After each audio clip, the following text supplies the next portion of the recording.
కొండా మురళికి సంబంధించిన తమ్ముడు కానీ లేకుంటే పొలిటికల్ ఇమేజ్ కానీ ఇవేవి మీకు అడ్డంకి అవుతున్నాయి అనుకోవట్లేదా మీరు? కొన్ని విషయాలలో అవుతుండొచ్చు.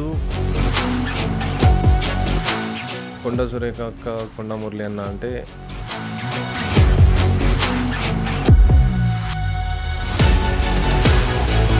నటుడుగా గుర్తింపు దక్కించుకోవడానికి మీరు స్వతహాగా మీకోసం మీరు చేసుకున్న ప్రయత్నాలు ఏంటి? అంటే నా ప్రయత్నాలు నేను చేస్తున్న డైలీ డైరెక్టర్స్ని కలవడం.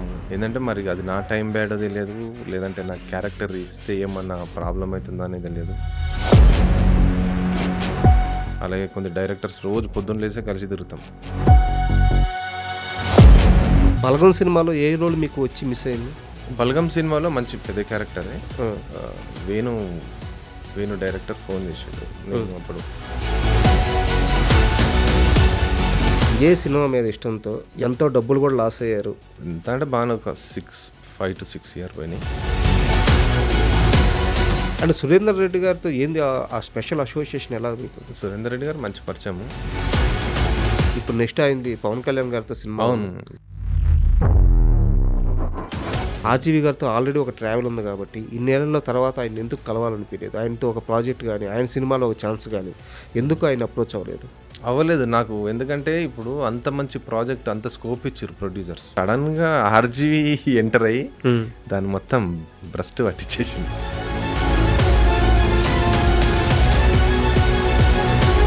ఆ సిచ్యువేషన్ ఎట్లుంటుంది అంటే నీకు ఆ డైరెక్టర్ మాట్లాడే మాటలు అంటే అందరు నాన్న నిన్ను.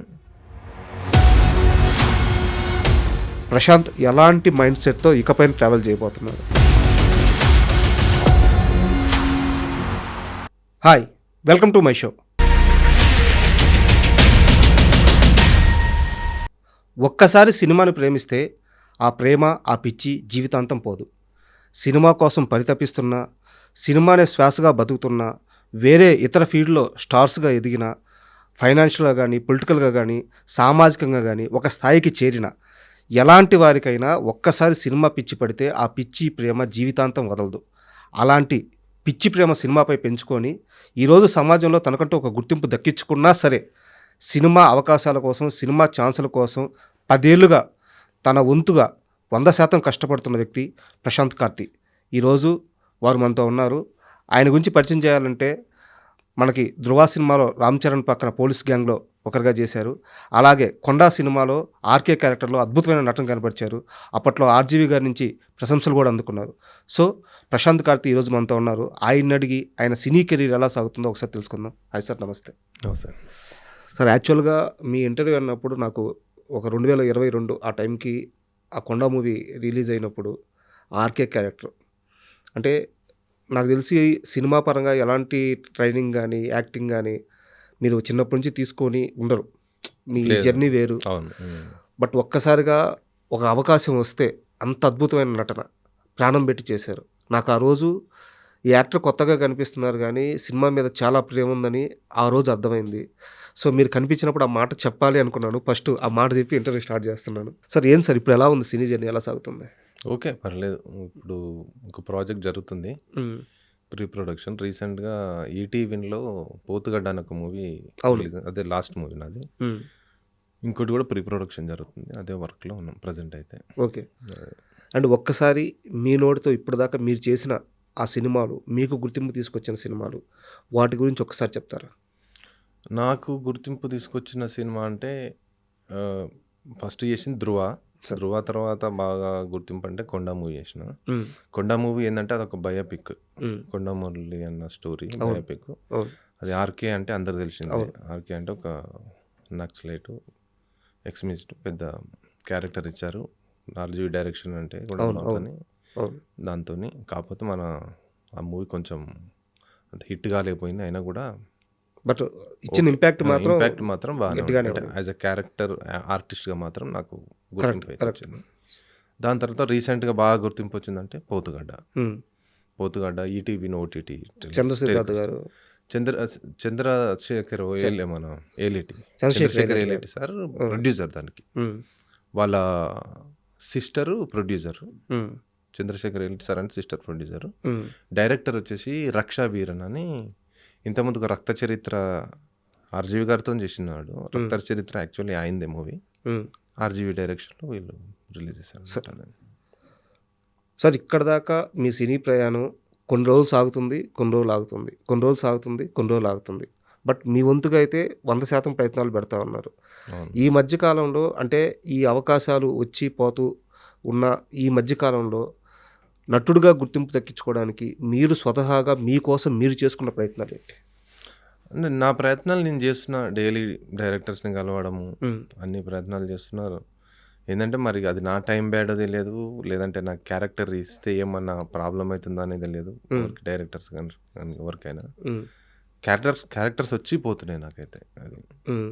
రీసెంట్గా ప్యారడైజ్ మూవీ నాని గారిది. శ్రీకాంత్ ఓడేల్, అది శ్రీకాంత్ గారు. దాంట్లో కూడా నాకు ఆడిషన్ అయిపోయింది, అన్నీ అయిపోయింది. కానీ వాళ్ళే మళ్ళీ సార్ మీకు ఇది చిన్నగా అయిపోతుంది క్యారెక్టర్ అని చెప్పి వాళ్ళు డ్రాప్ అయిపోయారు. నేను అంటే చిన్నది పెద్దది అని ఏం లేదు, నేను ఒక ఆర్టిస్ట్గా నేను చేయడానికి రెడీ ఉన్నా, ఉమ్. కానీ వాళ్ళు డ్రాప్ అయిపోయారు. అట్లా 2-3 అట్లా జరిగాయి. అలాగే కొంత డైరెక్టర్స్ రోజు పొద్దున్న లేసే కలిసి తిరుగుతాం, ఉమ్. రెగ్యులర్ టచ్లో ఉంటాం. వాళ్ళకి ఏమైనా ప్రాబ్లమ్స్ వస్తే కూడా ప్రశాంత్ గుర్తొస్తాడు. కానీ ఇక సినిమా పరంగా వచ్చే వరకు క్యారెక్టర్ ఇవ్వాలంటే కొంచెం వెనక ముందు అవుతుంది. అది సో ఇక్కడ నాకు డౌట్, చెప్పండి. అంటే నేను పొలిటికల్ గురించి మాట్లాడట్లేదు, జస్ట్ మీ ప్రొఫైల్ చెప్పడానికి అవసరం కాబట్టి మాట్లాడుతున్నాను.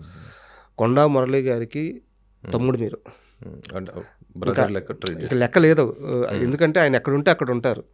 సో ఇప్పుడు వరంగల్ వచ్చి ఎవరిని అడిగినా సరే మురళి గారి తమ్ముడు అంటే ప్రశాంత్ కార్తీ అని చెప్పేస్తారు. సో అక్కడ పొలిటికల్గా మీరు చేసే వర్క్స్ కానీ, సార్ పక్క నుండి మీరు, మేడం పక్క నుండి మీరు ఆ ఇంట్లో మనుషులు ఎక్కడ ఉన్నాం కానీ మీ ప్రొఫైల్ ఆల్రెడీ ఒక పొలిటికల్ పర్సన్ లాగా మీ ప్రొఫైల్ బిల్డ్ అయిపోయింది. ఇప్పుడు సినిమాకు సంబంధించి ఇది మీ ఇష్టం, అవును, నా ప్యాషన్, మీ ప్యాషన్. సో మీరు తిరుగుతున్నప్పుడు ఆ ఇమేజ్ కొండా మురళికి సంబంధించిన తమ్ముడు కానీ లేకుంటే పొలిటికల్ ఇమేజ్ కానీ ఇవేవి మీకు అడ్డంకి అవుతున్నాయి అనుకోవట్లేదా మీరు? అంటే అవుతుండొచ్చు, కొన్ని విషయాలలో అవుతుండొచ్చు, కొన్ని అవ్వకపోతుండొచ్చు కూడా. ఎందుకంటే ఒక్కొక్క రిక్వైర్మెంట్ బట్టి ఒకలాగా ఉంటుంది. ఇప్పుడు కొండ సురేఖ అక్క, కొండ మురళి అన్న అంటే ఒక పెద్ద బ్రాండ్, వాళ్ళ ఒక ప్రజెంట్ మినిస్టర్. అట్లని కూడా వేరే వాళ్ళ డైరెక్టర్స్ కూడా ఎందుకు ఈయనకి ఇంత చిన్న క్యారెక్టర్ ఇద్దాం అనే ఆలోచనలో కూడా ఉంటారు. లేదా కొందరు భయంతో కూడా ఇవ్వరు. అది ఓపెన్ మాట్లాడుతున్నా. అది కూడా కొంచెం మైనస్ అవుతుండొచ్చు, ప్లస్ కూడా అవుతుండొచ్చు. అది సో అంటే ఆ ఇమేజ్ని చిడిపేసుకోవడానికి లేదు, నేను సినిమాల పరంగా మాత్రం చాలా ప్యూర్ సోల్తో ఉన్నాను, ఇది నా ఫ్యాషన్, ఆ ఇమేజ్ని చెరిపేసుకోవడానికి మీరు చేసిన ప్రయత్నాలు ఏంటి? ఆ ఇమేజ్ని అంటే నేనేం చెడిపేసుకోవాలని అంటే నేను అడిగేది ఓన్లీ ఇండస్ట్రీ పరంగా, ఇండస్ట్రీ పీపుల్కి రిజిస్టర్ అయ్యేటట్టు. ప్రశాంత్ కార్తీ అనే వ్యక్తి పొలిటికల్గా ఉండేది అది తన ఇష్టం కాదు, తన వృత్తి, అది అవును, తను ఎంచుకున్న మార్గం. బట్ సినిమా అనేది ఫ్యాషన్, ఈ రెండు వేరు వేరు నా లైఫ్లో అని మీరు మేకర్స్కి రిజిస్టర్ అయ్యేలా చేయడానికి ఎలాంటి ప్రయత్నాలు చేస్తారు? చాలా చేసిన. డైరెక్టర్ గారు ఏం చెప్తే అది చేసిన. అంటే యాజ్ ఏ ఒక సినిమా చేసే ముందు ఒక మన రిహార్సల్స్ ఉంటాయి. అవును, ప్రతి ఒక్క ఒక ఆర్టిస్ట్గా నేను ఏం చేయాలో అన్ని చేసిన. రిహార్సల్స్కి వెళ్ళడం, వాళ్ళు పిలిచిన టైంకి రావడం, అంటే నా యాటిట్యూడ్ చూపించకుండా నేను ఒక ఆర్టిస్ట్ లెక్కనే నేను ఉండి, నేను ఏదైతే సినిమాలు చేసినో అది ఒక ఆర్టిస్ట్గానే ఉండి అన్నీ ఫుల్ఫిల్ చేసిన. నేను ఏ రోజు కూడా ఎవరికి నేను అంటే యాటిట్యూడ్ చూపించడం కానీ, ఒక టైం సెన్స్ పార్టీ అయిపోవడం కానీ అలాంటివి ఏది చేయలేదు. నార్మల్ పర్సన్గానే నేను, ఈవెన్ ఇప్పుడు కూడా నార్మల్ పర్సనే, నేను ఏం చేయాలో అది చేసిన. దానికి నాకు తెలిసి అయితే పొలిటికల్ అనేది సంబంధం లేదు సినిమా ఫీల్డ్కి అని నేను అనుకుంటున్నాను. ఎప్పుడైనా అవకాశాల కోసం సినిమా ఆఫీసులకు వెళ్ళి వాళ్ళని కలవడం ఇలాంటివి చేశాను. ఎవరిని కలిసి? అందరినీ, చాలా అంటే డైరెక్టర్స్ తెలిసిన వాళ్ళు ఉన్నారు, అందరు తెలిసిన ఆఫీసులు అందరికి వెళ్ళినా కలిసిన అడుగుతాం కదా, ఏమన్నా చూడండి ఏమన్నా క్యారెక్టర్ ఉంటే చేద్దాము, చేద్దాం, ఇచ్చేద్దాం, అయిపోతుంది క్యారెక్టర్ నీకే అంటారు. లాస్ట్ మూమెంట్లో వాళ్ళ అంటే కమర్షియల్ ఆస్పెక్ట్స్ ఆలోచిస్తే వాళ్ళు బిజినెస్ పరంగా ఏమన్నా అంటే కొంచెం గుర్తింపు లేదు కదా మనకి ఇండస్ట్రీలో, అట్లేమన్నా ఆలోచించి ఏమన్నా కూడా డ్రాప్ అయ్యి ఉండొచ్చు కూడా నేను అనుకుంటాను. బలగం సినిమాలో ఏ రోల్ మీకు వచ్చి మిస్ అయింది? బలగం సినిమాలో మంచి పెద్ద క్యారెక్టరే. వేణు డైరెక్టర్ ఫోన్ చేసిండు. నేను అప్పుడు వైజాగ్లో ఉన్నా. వైజాగ్లో సందీప్ పోలిశెట్టి అని, సందీప్ అని డైరెక్టరు, అను మూవీ డైరెక్టరు. పాపం ఆయన చాలా కష్టంగా మూవీ చేస్తున్నాడు. ఆయన ప్రాపర్టీ సొంతంగా అమ్ముకొని ఒక ప్రాజెక్ట్ చేస్తున్నాడు. అందరు కాంబినేషన్ సీన్స్ ఉన్నాయి వైజాగ్లో. ఎవరు ఆమని మేడం, దేవి ప్రసాద్ గారు, భీమిని శ్రీనివాస్ గారు వీళ్ళందరితో కాంబినేషన్ సీన్స్ జరుగుతున్నాయి. కానీ అందరిని అందరు కాంబినేషన్ అందరు డేట్స్ చూసుకొని చేయాలి కదా. వేణు ఫోన్ చేసిండు, అన్న ఎక్కడున్నావు అంటే నేను వైజాగ్లో ఉన్నాను. ఎందుకేం అన్న నీకు అర్జెంటుగా ఒక క్యారెక్టర్ ఇప్పుడు ఎట్లున్నావు అట్లా ఫోటో పంపియన్నా, ఏ లుక్లో ఉన్నావు ఆ లుక్లో పంపియన్నా అంటే ఇమ్మీడియట్.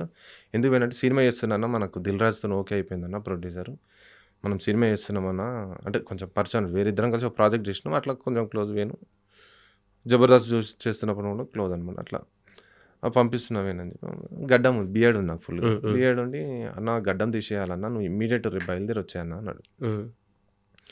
ఇప్పుడైతే రాలేను నేను ఎందుకంటే ప్రాజెక్ట్ జరుగుతుంది ఇక్కడ, అంత కాంబినేషన్ ఉంది, ఇంకోటి కంటిన్యూటీ ఉంది, రాలేను, చూడన్న ట్రై చేయన్నా మంచిగా ఉంటుంది క్యారెక్టర్ అది ఇది అన్నాడు.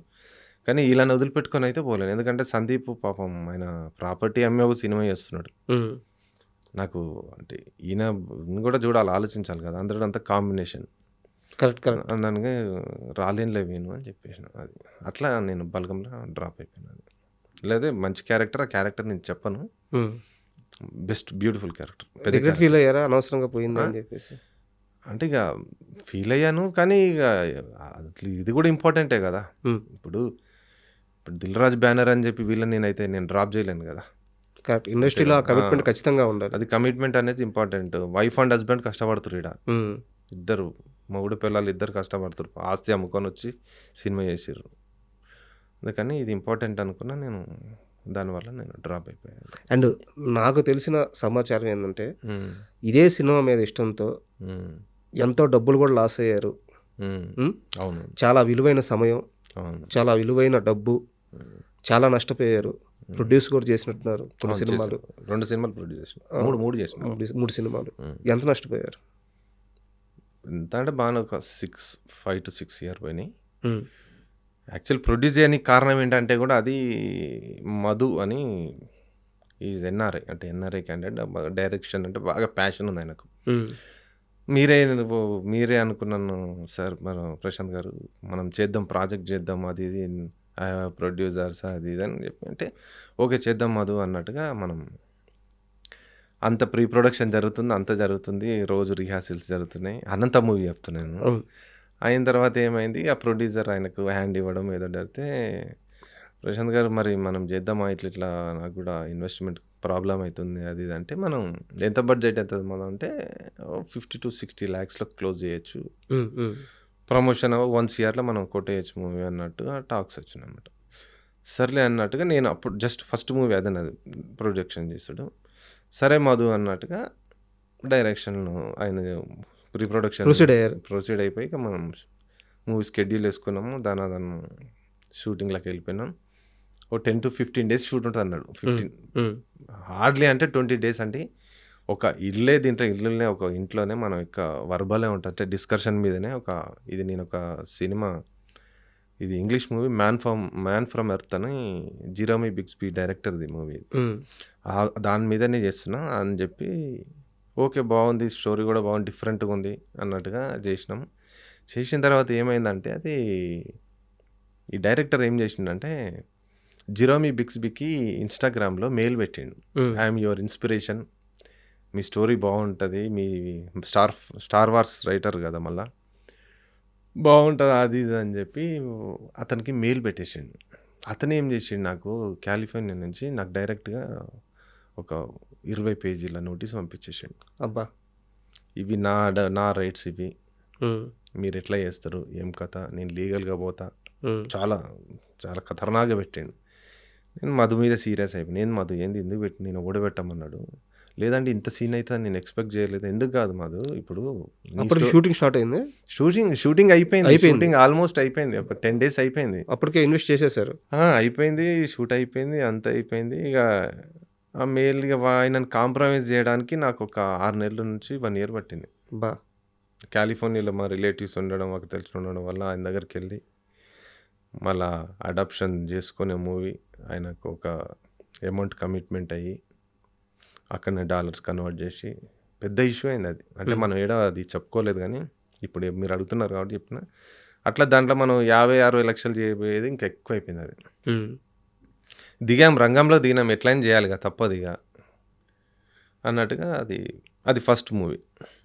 అట్లాగా తర్వాత రిలీజ్ కూడా చేసినాం. ఆ రిలీజ్ చేసింది కూడా మేము ఏం కమిట్మెంట్ ఇచ్చినామంటే అప్పుడే ఒరిస్సా ట్రైన్ యాక్సిడెంట్ జరిగింది. అవును. ఈ మన థియేటరికల్ కలెక్షన్ ఏమొచ్చినా కూడా ఒరిస్సా బాధితులకు ఇస్తా అని చెప్పి ఉమ్. అట్లా ఆ కమిట్మెంట్ ప్రకారంగా పోయింది. అది థియేటర్లో అంతగానం నడవలేదు, మామూలుగా వస్తుంది. అది కూడా మనం అక్కడ ట్రాన్స్ఫర్ చేయడం జరిగింది అట్లా అనమాట.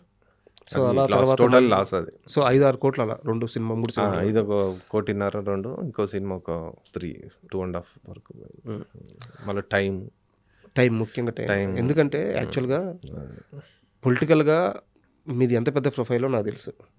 మీకు పరిచయం ఉన్న వాళ్ళు ఇప్పుడు వరంగల్కి వెళ్ళినా కానీ లేకపోతే 2 తెలుగు రాష్ట్రాల్లో కొంతమంది పొలిటికల్గా బాగా యాక్టివ్గా ఉండే వాళ్ళకి మీది ఎంత పెద్ద ప్రొఫైలో మీ రేంజ్ ఏంటో తెలుసు. అక్కడ అలాంటి ఒక స్థాయిలో ఉన్న మీరు ఇండస్ట్రీకి వచ్చిన తర్వాత ఇక్కడ చిన్న చిన్న పిల్లాటలు మీ చుట్టూ ఆడతా చాలామంది కనిపిస్తారు. మోసం చేయడానికే కొంతమంది వస్తారు. 90% అదే ఉంటుంది అండి. నేను అంటే అబ్జర్వ్ చేసిన అంటే జెన్యూనిటీ అనేది ఇండస్ట్రీలో ఒక 10-15% ఉంటుంది. ఏమనుకోవద్దు అంటే చెప్పండి మీ ఎక్స్పీరియన్స్. నేను ఎక్స్పీరియన్స్ అయ్యాను కాబట్టి అంటే అనుభవించిన కాబట్టి చెప్తున్నా. మ్యాక్సిమం 80% అయితే జెన్యూనిటీ అనేది ఉండదు. ఇక ఒక 20% వరకే జెన్యూనిటీ అనేది ఉంటుంది. మీకు అర్థమవుతుంటుంది కదా అలాంటి మనుషులు 100% ఎందుకు అర్థం కాదు. అప్పుడు మీ మనసులో ఏం రన్ అవుతుంటుంది? ఇక చాలా అనిపిస్తుంది కానీ ఇక ఏమంటాం, పాపం వాడి కష్టాలు వాడు పడుతున్నాడు అన్న ఆలోచనలో. అంటే ఇప్పుడు ఉదాహరణకు చెప్తాను, మా లాంటి వాళ్ళు ఉన్నారు, మా దగ్గరికి వచ్చి మా చుట్టూ ఒక మోసం చేసేవాడు ఇండస్ట్రీలోనే కనిపిస్తే మేమేమి రియాక్ట్ అవ్వలేము. ఎందుకంటే మాకు ఇది తప్పించి వేరే మార్గం లేదు, వేరే ప్రొఫైల్ కూడా లేదు, మాకు భాషలాగా వేరే షేడ్ లేదు మాకు. సో వాడిని భరించాలి తప్పదు. బట్ మీకు అలా కాదు, మీకు ఒక బ్యాక్గ్రౌండ్ ఉంది, ఆల్రెడీ మీకు ఒక ప్రొఫైల్ ఉంది. మనసులో ఇక్కడ కాదురా వరంగల్ వచ్చి ఆటలాడు, నువ్వు ఈ పని చెప్తాను, ఇలాంటి ఎప్పుడన్నా రన్ అయ్యాయా? చాలా అయినాయి. ఒకటైతే సగం అది కూడా ఒక 3-4 days షూట్ చేసినాము. షూట్ చేసిన తర్వాత లిటరలీ నన్ను చేంజ్ చేసేసిండు. నాతో ప్రమోట్ చేసుకొని సినిమా అంతా చేద్దాము అది అన్న తర్వాత నన్ను మార్చేసిండు. నాకు విపరీతమైన బీపీ పెరిగింది కానీ ఇక కంట్రోల్ చేసుకుని వద్దులే మనకు ఇవన్నీ ఎందుకు, సరే వాడు బిజినెస్ పరంగా ఆలోచిస్తుండేమో, పోనీలే మన టైం కూడా వస్తుంది కదా, అతనే మన దగ్గర రాడా మళ్ళీ బతిలాడుకోవడా అనే ఆలోచనలో కూడా అనుకున్నాను. అంటే తొందర రియాక్ట్ అవ్వడం ఎందుకు అనిపించింది నాకు కూడా. కరెక్ట్. అండ్ సురేందర్ రెడ్డి గారితో ఏంది ఆ స్పెషల్ అసోసియేషన్? ఎలా మీకు? సురేందర్ రెడ్డి గారు మంచి పరిచయము. ఎలా? వరంగల్, అతనిది కూడా వరంగలే. ఓకే. వాళ్ళ రిలేటివ్ నాకు బాగా క్లోజ్ ఫ్రెండ్, అంటే ఫ్యామిలీ ఫ్రెండ్ లెక్క అనమాట. అట్లా పరిచయం. ఇప్పుడు నెక్స్ట్ అయింది పవన్ కళ్యాణ్ గారితో సినిమా. అవును, అనౌన్స్మెంట్ అయింది. వెళ్ళి కలిసారా? కలవలేదు. కలుస్తారా? నేనైతే కలవను, ఫోన్ చేస్తే మాత్రం పక్క వెళ్ళి కలుస్తా. అంటే మీరు అనుకుంటుండొచ్చు సురేందర్ రెడ్డి గారు నీకెందుకు ఫోన్ చేయాలని అనుకుంటుండొచ్చు, కానీ అప్పుడు ధృవ అప్పుడు చేసినాము. దాని తర్వాత చిరంజీవి గారి మూవీకి కూడా చేద్దామనే టైంలో నేను వెళ్ళా. నాది పాస్పోర్ట్ తీసుకున్నారు, జార్జియా షూట్ అన్నారు, షెడ్యూల్ ఇచ్చారు, అన్ని ఇచ్చారు. మళ్ళీ ఏమైంది ఆయనకు నన్ను డ్రాప్ చేసిండు. అందులో కొంచెం ఆయన ముఖం మీదనే అన్నా నేను, అంటే రీసెంట్గా కలిస్తే నా క్యారెక్టర్ వేయలే కదన్నా పిలిచి కూడా, అంటే ఇక సరే ఉన్నేలా చాలా చేద్దాంలే అన్నట్టుగా మాట్లాడాను. అది ఒకవేళ ఇప్పుడు పవన్ కళ్యాణ్ గారి సినిమాలో ఛాన్స్ వస్తే యాక్ట్ చేస్తారా? పొలిటికల్గా ఎలాంటి అడ్డంకులు మీకు? అడ్డంకులు ఏం లేవు, పొలిటికల్గా అడ్డంకులు అనేది ఏం లేవు. ఎప్పుడు కూడా నేను వాళ్ళని ఏ రోజు ఎక్కడ కూడా ఇన్వాల్వ్ చేయలే నేను. మీరు చూస్తుండొచ్చు నా సినిమా ప్రమోషన్ కానీ ప్రీ రిలీజ్ ఇవన్నీ నేను రమ్మంటే రండక్క మీరే రండన్నా అంటే వస్తారు, కానీ ఏ రోజు కూడా నేను రండి నాది ప్రమోట్ చేయండి నాకు హెల్ప్ చేయండి అని కూడా నేను ఏ రోజు అడగలేదు. సినిమా పరంగా సినిమాలో ఏ రోజు కూడా అలా ఇన్వాల్వ్ చేయలేదు నేను. ఇప్పుడు సురేఖక్క మురళన్న సినిమా చేస్తుంటే కూడా దాంట్లో కూడా నేను ఏ రోజు కూడా తల దూర్చలే. ఇది రామ్ గోపాల్ వర్మ మూవీ చేసేటప్పుడు కూడా నా పనేందో నాకు రామ్ గోపాల్ వర్మ నాకు డేట్స్ ఇచ్చిండు, మా క్యారెక్టర్ ఏందో చెప్పిండు, దాని మట్టుకే ఉన్నా. అంతేగాని మనం ఎక్కువ ఇన్వాల్వ్మెంట్ అనేది మనం కాలేదు. మీకు ఇంత ఫ్యాషన్ ఉంది సినిమా అంటే నాకు తెలిసి ఆల్మోస్ట్ మీరు చేయాల్సిన అన్ని ప్రయత్నాలు చేశారు. ఫైనాన్షియల్గా అండ్ మీ టైం ఇచ్చారు, మీ సోల్ ఇచ్చారు, ప్రతి కష్టం పడ్డారు. సినిమా మీద ఇంత పిచ్చి ఉన్న మీకు, ఇంత ఫ్యాషన్ ఉన్న మీకు, ఆర్జీవి గారితో ఆల్రెడీ ఒక ట్రావెల్ ఉంది కాబట్టి ఇన్నేళ్ల తర్వాత ఆయన ఎందుకు కలవాలనిపించలేదు? ఆయనతో ఒక ప్రాజెక్ట్ కానీ ఆయన సినిమాలో ఒక ఛాన్స్ కానీ ఎందుకు ఆయన అప్రోచ్ అవ్వలేదు? అవ్వలేదు నాకు. ఎందుకంటే ఇప్పుడు అంత మంచి ప్రాజెక్ట్ అంత స్కోప్ ఇచ్చిర్రు ప్రొడ్యూసర్స్. ఇది 'కొండ'. ఆయన కొంచెం కాన్సంట్రేట్ చేస్తే ఆ మూవీ ఇవాళటి రోజు అందరికి బాగుంటుండే, ఒక యాక్టర్స్‌కి బాగుంటుండే, ప్రొడ్యూసర్స్ బాగుంటుండే, బయోపిక్ చేసినందుకు అందరికీ ఒక ఒక రేంజ్‌లో ఉంటుంది. ఆయన దాన్ని లైట్ తీసుకోవడం వల్ల నాకు నచ్చలే. లైట్ తీసుకున్నారా? లైట్ తీసుకున్నాడు, క్లారిటీగా అర్థమవుతున్నాడు. అంటే సెట్స్‌లో ఎలా ఉండేవారు?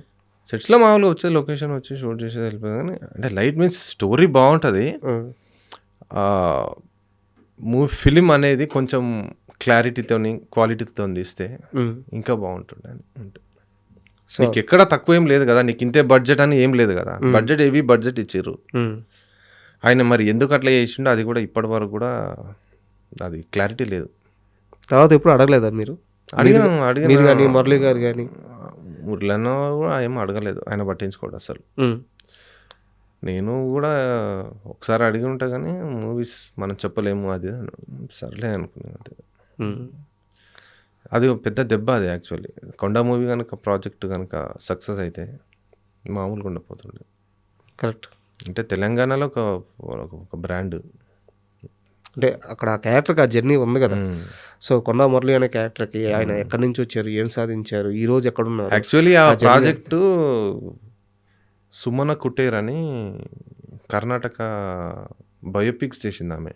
బచ్చన్ మీద, మన ముత్తప్పరాయ్, మంచి డైరెక్టర్, సూపర్ బ్యూటిఫుల్ డైరెక్టర్. ఆ అమ్మాయిని కల్పించినాను, నాకు మంచి ఫ్రెండ్.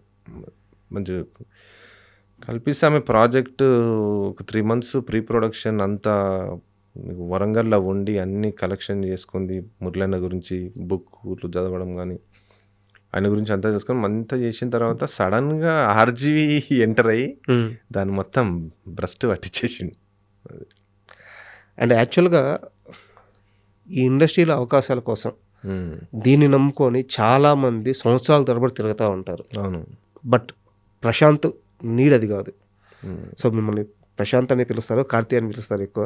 ప్రశాంత్ పిలుస్తారు. ఇండస్ట్రీకి వచ్చిన తర్వాత కార్తీ అని యాడ్ చేసుకున్నాను. ప్రశాంత్. సో మీ నీడ్ అయితే ఇది కాదు, ఫ్యాషన్ మాత్రమే. ఇక్కడ ఇదే లైఫ్గా బతికే వాళ్ళకి రాని అవకాశాలు మీకే ఎందుకు రావాలి అంటే ఏం చెప్తారు? మీకు ఎందుకు రావాలంటే ఏం చెప్తారు? నాకు ఎందుకు రావాలని నాకే ఇవ్వాలని నేను అనట్లేదు. నేను కూడా ఇప్పుడు ఎవరైతే వాళ్ళు కష్టపడుతున్నారో అట్లా నేను కూడా హార్డ్ వర్క్ చేస్తున్నా. నేను వాళ్ళు ఇప్పుడు ఒక ప్రొడ్యూసర్ కానీ ఒక డైరెక్టర్కి ఏమేమి కావాలో అవన్నీ వాట్ దే నీడ్స్ అన్నీ నేను చేస్తూనే ఉన్నా. అంటే నాకేయమని వాళ్ళు నాకంటే ఎక్కువ కష్టపడతారు. ఇప్పుడు పడుతున్నారు చాలామంది. కృష్ణానగర్ పోతే చాలామంది ఉంటారు పాపం. తెలుసా మీకు ఆ సినిమా కష్టాలు? చాలా తెలుసు, నేను చూసినా కాబట్టి తెలుసు. అట్లా వాళ్ళు పడకపోయినా కూడా వాళ్ళ దాంట్లో నేను కూడా ఒక 10-20% కష్టం పడ్డా. వాళ్ళకంటే ఎక్కువే పడ్డారు అంటే చెప్పుకోలేను. అంటే ఉన్న డబ్బు బాగొట్టుకోవడం చిన్న విషయం. ఇప్పుడు మందరు ఒక రేంజ్లో ఆలోచిస్తారు. ఇప్పుడు ఒకరు ఏదైనా నాకు ఈ ప్రాబ్లం ఉంది, నాకు డైరెక్టర్ ఉండదు, అసోసియేట్ ఉండదు, ఇది చేయండి అంటే అది ఇక చేయాల్సింది తప్పది. అక్కడ నా సిచ్యువేషన్ కూడా ఆలోచించాడు. కానీ నా దగ్గర ఉన్నా లేకున్నా సరే, ఉన్నాయో లేవో సెకండరీ, ఉన్నా లేకున్నా వాళ్ళు అడిగిన దానికి మాత్రం నేను ఫుల్ఫిల్ చేసిన. చాలామంది చేసిన, అది నేను ఎందుకు చెప్పుకోవడం కానీ చాలామంది చేసిన. మొత్తం ఇన్నేళ్ళ ఈ ప్రయాణంలో సినిమా ఇండస్ట్రీలో సినిమా పరంగా మీకు ఫ్రెండ్స్ అయిన వాళ్ళు ఎవరైనా ఉన్నారా? అంటే మీ నటన వల్ల, మీరు యాక్ట్ చేసిన సెట్స్ నుంచో మీరు తీసుకున్న వాళ్ళు. అప్పుడు సురేందర్ రెడ్డి గారు వేరే ఫ్రెండ్ ద్వారా పరిచయం. నేను అడిగేది అలాంటి కాంటాక్ట్స్ కాదు. మీ జర్నీ వల్ల మీకైనా ఫ్రెండ్స్ ఎవరైనా ఉన్నారా? జర్నీ వల్ల అంటే ఇండస్ట్రీ పరంగా ఉన్నారు కదా. చంద్ర సిద్ధార్థ్ సార్ డైరెక్టర్, ఆ సార్తో కూడా చేయాలి అంటే బాగా మంచి క్లోజ్ అయ్యాడు. ఆయన సర్కిల్ అట్లా చాలామంది పరిచయం. అంటే ఎందుకు ఈ ప్రశ్న అడిగానంటే, మన అనేవాళ్ళు ఇండస్ట్రీలో ఒక 4 ఉండాలి. వాళ్ళకి అవకాశం వచ్చినప్పుడు ఆ పక్కన ఇంకో ఛాన్స్ ఉందంటే వాళ్ళు ఫోన్ చేస్తారు, మా వాడు ఉన్నాడు అని చెప్పి చెప్తారు. అలాగా ఒక సర్కిల్ ఉండాలి ఇండస్ట్రీలో. ఇండస్ట్రీలో మీ సర్కిల్ ఏంటి? ఓకే, ఇండస్ట్రీలో నా సర్కిల్ ఏంటి అదే చెప్పాను కదా, అందరు పరిచయాలే ఉన్నారు నాకు. పొద్దున్న లేస్తే గుడ్ మార్నింగ్, గుడ్ ఆఫ్టర్నూన్. నేను అడిగేది మిమ్మల్ని వాడుకునేవాళ్ళు కదా, మీకు ఉపయోగపడేవాళ్ళు. నాకు ఉపయోగపడేవాళ్ళు అంటే నేను ఎవరిని అట్లా ఉపయోగించుకోను ఫస్ట్ ఆఫ్ ఆల్. అంటే నేను కమర్షియల్గా ఏదో ఆలోచించాను. ఏదైనా తనకు ఉపయోగపడాలి, నాకు ఉపయోగపడాలి అనే ఆలోచన భావనతోనే పోతాను నేను ఎప్పుడైనా. అంతేగాని నేను వీని ఇలా వాడుకోవాలి అలా వాడుకోవాలని ఎప్పుడు ఆ ఆలోచన అయితే నాకు రాలే. అంటే స్ట్రెయిట్ ఫార్వర్డ్ మనిషినండి నేను. ఓపెన్‌గా ఈయన తప్పు చేస్తున్నాడు, నువ్వు తప్పు చేస్తున్నావు రా అని చెప్పేసి నమ్మకం. మీ బ్యాక్‌గ్రౌండ్ వల్ల వచ్చిన సమస్యేమా ఇది? ఇండస్ట్రీలో యాక్చువల్‌గా ఇలా ఉండడం కరెక్టే. ఇండస్ట్రీలో ఇలా ఉండడం కరెక్ట్ కాదు. ఫర్ ఎగ్జాంపుల్ ఒకటి చెప్తాను. మీరు ఒక్కసారి రామ్ చరణ్ గారితో యాక్ట్ చేశారు, ఒక సినిమాలో యాక్ట్ చేశారు. తర్వాత ఏ యాక్టర్ అయినా ఏం చేస్తారంటే మళ్ళీ వెళ్ళి రామ్ చరణ్ గారిని కలుస్తారు, రిపీటెడ్గా కలుస్తారు, ఆయన సెట్స్కి వెళ్తారు, ఆయన బతిమలాడతారు, మళ్ళీ ఆయన సినిమాలో ఒక ఛాన్స్ దక్కించుకుంటారు. మీరు ఎప్పుడు ఈ ప్రయత్నం చేయలేదు? ప్రయత్నం చేయాలంటే దాంట్లో కొన్ని అడ్డంకులు ఉన్నాయి. అట్లా చేయొచ్చు, పెద్ద విషయం కాదు. ఇప్పుడు రామ్ చరణ్ గారు ఉన్నారు, రామ్ చరణ్ గారి దగ్గర ఒక పర్సన్ ఉంటాడు, ఆ పర్సన్ త్రూ రామ్ చరణ్ పరిచయం, అంతే కదా. ఈ పర్సన్ని మీరు అన్నట్టు అడిగా, రామ్ చరణ్ గారిని కలుద్దాము ఒకసారి కలిపియండి అని కూడా అడిగా. ఆ బిజీ ఉన్నాడు, ఈ బిజీ ఉన్నాడు, ఆడ ఉన్నాడు, ఈ ఉన్నాడు అన్నప్పుడు ఇక నేను కూడా దాన్ని అంటే ఇక లిటరల్లీ మనకు అర్థమైపోతుంది ఈయన అవాయిడ్ చేస్తున్నాడు మనని, మన మీద దూసుకెళ్ళిపోతాం అనే భయం ఉండొచ్చు, లేదంటే నన్ను ఓవర్టేక్ చేస్తున్నాడని భయంతో ఉండొచ్చు అని ఆలోచనతో కూడా అర్థమైపోయింది. కాబట్టి ఇక నేను అంతగా దాన్ని మళ్ళీ నేను ఇంట్రెస్ట్ పెట్టలేదు. అట్లా చాలా జరిగినాయి, అట్లా చాలా సందర్భాలు జరిగినాయి. ఎగ్జాంపుల్ మీరున్నారు, మీ త్రూ నాకు ఒక హీరో పరిచయం, డైరెక్టర్ పరిచయం. మిమ్మల్ని కాదన్న నాకు ఓవర్టేక్ చేయబుద్ది కాదు. ఫస్ట్ ఆఫ్ ఆల్ చేయొచ్చు, 2 నిమిషాలు పని కాదు, నేను కాదని నేను వెళ్ళిపోవచ్చు, డైరెక్ట్ వెళ్ళిపోతుంది. ఎందుకంటే మా ఆయనతో ఉన్న ర్యాప్ అట్లా ఉంటుంది. నా బిహేవియర్ కానీ ఏదైనా ఆయన నా పద్ధతులు 100% నచ్చుతాయి. ఎందుకంటే నేను అంత పర్ఫెక్ట్గా ఉంటాను ఆ విషయంలో. నిన్ను కాదని పోతే నువ్వేమన్నా ఫీల్ అవుతావు అని చెప్పి అట్లా డ్రాప్ అయిపోయిన సందర్భాలు చాలా ఉన్నాయి, చాలా మంది ఉన్నారు. అంటే నాకు ఓవర్టేకింగ్ చేయడం అనేది అసలు ఇష్టం ఉండదు. యాక్చువల్గా ఇండస్ట్రీలో జరిగేది ఇదే, కానీ నాతో కాకనే అంటే రామ్ చరణ్ గారితో యాక్ట్ చేశారు కదా. అవును, మీరు ఆయన దగ్గర నుంచి నేర్చుకున్నవి కానీ గమనించినవి కానీ మీకు గుర్తుండిపోయే మూమెంట్స్ కానీ ఏమైనా షేర్ చేసుకుంటారు? చాలా అంటే లొకేషన్లో మాత్రం చాలా అందరితో బాగా మంచిగా మాట్లాడతాడు, చాలా హ్యాపీగా జోవియల్గా ఉంటాడు ఆయన. అంటే మర్చిపోలేని మెమరీ ఏదైనా ఇన్సిడెంట్? మర్చిపోలేని మెమరీ అంటే అంటే అలాంటిది ఏం లేదు, కానీ అంటే లొకేషన్లో ఎట్లుంటుందంటే ఇప్పుడు ఆయన క్యారెక్టర్ మీద ఆయన బిజీగా ఉంటాడు, మనం ఒకరిని ఎప్పుడు డిస్టర్బ్ చేయము, ఒకరినొకరు మన పనిలో మనం బిజీ ఉంటాం. యాక్టింగ్ చేసేటప్పుడు అంటావా అప్పుడు టైం ఏముంటుంది, హలో హాయ్ హలో అన్న అంతే, అంతకంటే ఎక్కువ టైం అయితే దొరకదు, మ్యాక్సిమం దొరకదు. ఇక ఆయన ప్యాకప్ కాగానే ఇమ్మీడియట్ వెళ్ళిపోతూనే ఉంటారు. అట్లా మీకు బాగా క్లోజ్ ఉన్న దర్శకుల పేర్లన్నీ ఒకసారి చెప్పండి. సురేందర్ రెడ్డి గారు కాకుండా ఇండస్ట్రీలో దర్శకులు కానీ, హీరోలు కానీ, నిర్మాత కానీ, వీళ్ళందరూ నాకు బాగా పరిచయం అని చెప్పగలిగిన పేర్లు ఒకసారి చెప్పండి. సురేందర్ రెడ్డి గారు పరిచయమే, చంద్ర సిద్ధార్థ గారు పరిచయమే, చంద్రశేఖర్ రియాలిటీ సార్ పరిచయం, ఇప్పుడు ఆయన సార్ ప్రాజెక్ట్ చేయట్లేరు. అలాగే రక్ష గారు, తేజ గారి మూవీలో కూడా అంత పరిచయం లేదు, కానీ తేజ గారి మూవీలో కూడా చేసినాను, చిన్న క్యారెక్టర్ చేసిన, నేనే రాజు నేనే మంత్రి. ఈ రోల్ అంటే వర్క్ చేసిన, కానీ అంత క్లోజ్గా మనతో నేను మూవ్ కాలేకపోయినా. తేజ గారిని మళ్ళీ కలిసే ప్రయత్నం చేశారా?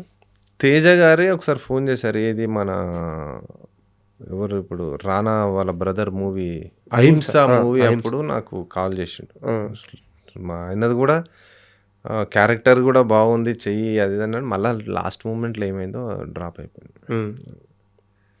స్క్రిప్ట్ ఇచ్చారు, అన్ని ఇచ్చారు, మళ్ళీ అందుకని మళ్ళీ ఇలా చేతుల దాకా వచ్చిన అవకాశాలు పోతుంటే ఏమనిపిస్తుంది? బాధ అనిపిస్తుంది. అరే ఏంది, నేనేమో తప్పు చేసినా, లేకపోతే నేనేమో తప్పు మాట్లాడినా,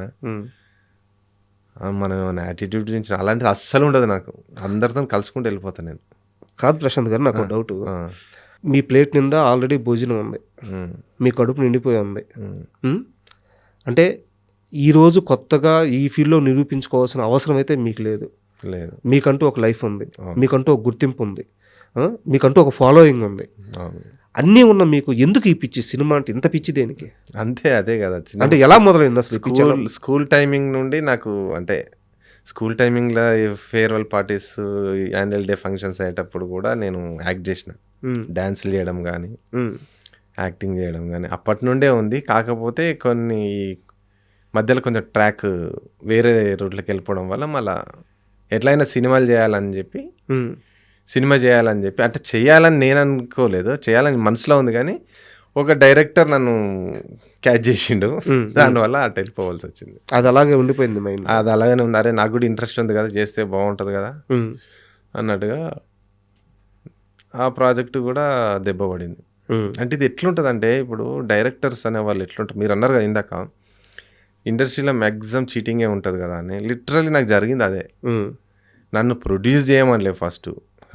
నన్ను ఏది నువ్వు రాబోయి నాకు యాక్టింగ్ రాదన్నా అని కూడా చెప్పినా నేను. నాకు రాదు, యాక్టింగ్ రాదు, నేను యాక్టింగ్ నేనేం చేయడం మీద అనే సందర్భాలు ఉన్నాయి. నువ్వు రా, నువ్వు అసలు ప్రొడ్యూసర్ రెడీ ఉన్నాడు, అది ఇది మాటలు చెప్పి అట్లా ఎంటర్ కావాల్సి వచ్చింది నేను. ఉమ్, అట్లా ఎంటర్ అయిన తర్వాత ఏముంది, లాస్ట్ మూమెంట్లో ప్రొడ్యూసర్ డ్రాప్ అయిపోయిండు, కొంచెం ఫైనాన్షియల్గా కొంచెం నువ్వు ఫస్ట్ షెడ్యూల్కి డబ్బులు పెట్టు, అది ఇది. పైగా ఎలాగో మీది వెనక్కి తగ్గే స్వభావం కాదు కదా. అది ఇక తప్పదు కదా. నేను కూడా వర్క్ చేసినారు ఇన్ని రోజులు, మనం కష్టపడ్డాము, రోజు తిరుగుతున్నాం, మన పని పాటలు అన్నీ మానేసుకొని ఉమ్, ఏమవుతుంది చూద్దాంలే అన్నట్టుగా. అదే అంటే ఆ సిచ్యువేషన్ ఎట్లుంటుంది అంటే, నీకు ఆ డైరెక్టర్ మాట్లాడే మాటలు అంటే అందరు నన్ను ఎవరైతే అట్లా చేసారో వాళ్ళ గురించి చెప్తున్నా. వాళ్ళు చూసి వాళ్ళు తెలుసుకోవాలి లెసన్. అంటే అట్లా మాట్లాడి నువ్వు అది ఇది ఇట్లా చేద్దాం అట్లా చేద్దాం అన్న లాస్ట్ మూమెంట్లో నీకు ప్రొడ్యూసర్ డ్రాప్ అయింది అంటాడు, ఉమ్, వానికి హార్ట్ అటాక్ వచ్చింది అంటాడు, వాని ఇంట్లో కూడా చచ్చిపోయిందని చెప్తాడు. ఏదో ఇక మైండ్ డైవర్ట్ నాదిగా చేసేస్తారు. అప్పుడు నేను ఇక మన వర్క్ చేసి ఉంటాం కదా, అరే ఇంత నేను చేసింది కాక వేరే ఆర్టిస్టులు వస్తారు పాపం, రిహార్సల్ చేస్తారు. వాళ్ళైతే ఇంకా ఘోరం.